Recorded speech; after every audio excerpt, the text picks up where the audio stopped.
pro wrestling is an ever-evolving industry, with encyclopedias being updated, documentaries being released, and relationships mended or destroyed. The attitudes and narratives of wrestling superstars begin to change. Individuals like the Ultimate Warrior, Bruno Sammartino, and others are brought back into prominence, while the history of some of the other bright characters are being washed away or changed. Some are pigeonholed and being remembered for that one event or that one specific moment in time.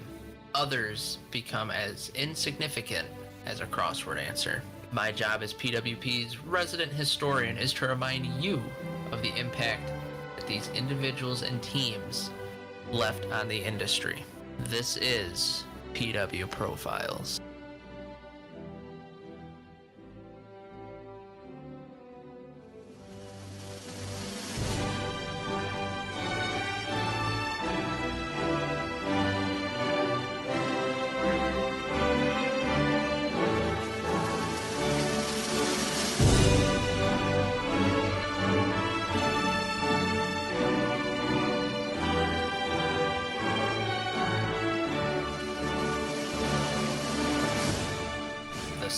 PW Profile, and we're here to talk about the Crippler.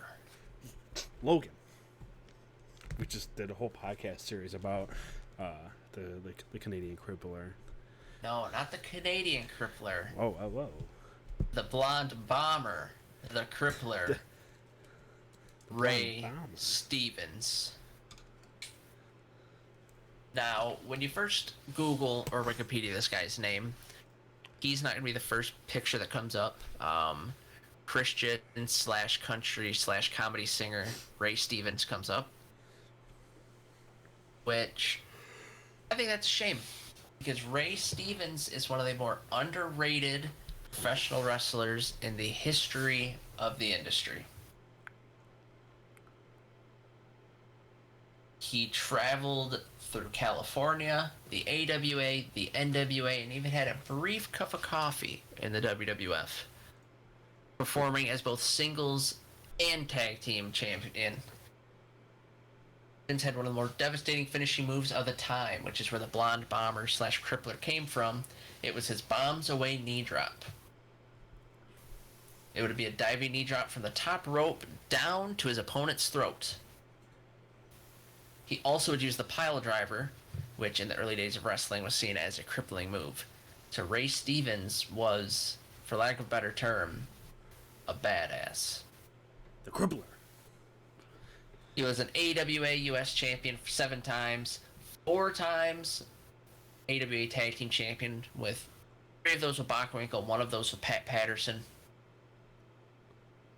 Other notable accomplishments was winning the NWA San Francisco tag titles with Pat Patterson twice, being the Mid-Atlantic Heavyweight Champion, being the Tag Team Champions of Mid-Atlantic with Greg Valentine, Jimmy Snuka, and Ivan Koloff, and so much more. He got Tag Team of the Year in 73 and 80 from PWI with 2 very different performers, Nick Bockwinkel, who we previously talked about, and then Jimmy Snuka. So I know that a lot of people talk about how well Kane is as a wrestler because of how he could gel with the different styles of his tag team partners. How good do you have to be to go from Nick Bockwinkel, who has technical prowess, to flying all over the ring, Jimmy Snuka? We're not going to talk much about Snuka here, but we are going to talk about Bockwinkel and Patterson. Both of these tag teams should be looked at by up-and-coming wrestlers today. Bockwinkel and Stevens, of course, were managed by Bobby Heenan. They were the great villainous trio of the AWA. But it was in California with Pat Patterson, with their blonde locks, where they terrorized California as heels. Between these 2 tag teams and a singles run, Ray Stevens should be remembered more fondly. But this, again, is one of the names that you rarely hear about. I won't harp on it too much, but again, he was put into the WWE Hall of Fame in 2020, which would be fine, but it was in the legacy wing.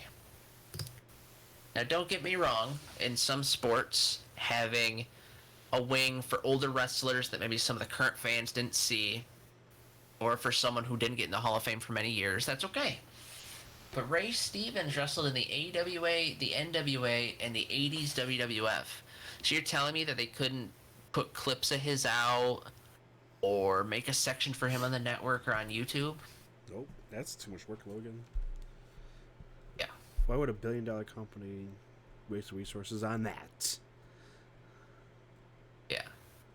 For the Professional Wrestling Hall of Fame, he was the first wrestler selected for induction into two categories: a tag team with Pat Patterson and Modern Era for his work as a singles wrestler.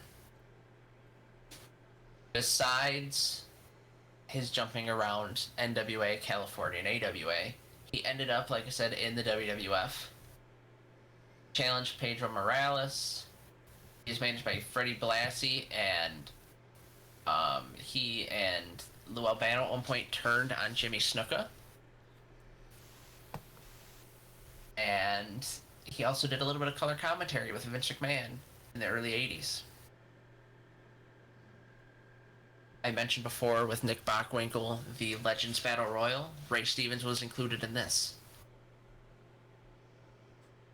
And Ray Stevens had a 42-year career. And as I said, tag team, single, the accolades speak for themselves. But if one thing shows the impact he had, not only in wrestling, but in the great state of California, in 1995, the mayors of San Francisco and Oakland jointly proclaimed April 5th to be Ray Stevens Day. Not too many wrestlers have a day named after them. I think Bret Hart has one. I about it. probably begged for it. But Ray Stevens is, again, he's one of my favorites. It's hard to find matches of his. I mean, obviously, I know someone's gonna say, "Oh, it's not too hard." I don't like going on YouTube to find them. I like finding them on my compilations, on the network, that kind of thing. But whenever you get the chance, I highly recommend searching out Stevens and Bockwinkel, Stevens and Patterson, because in my mind, he is one of the best, which is why he is a PW profile.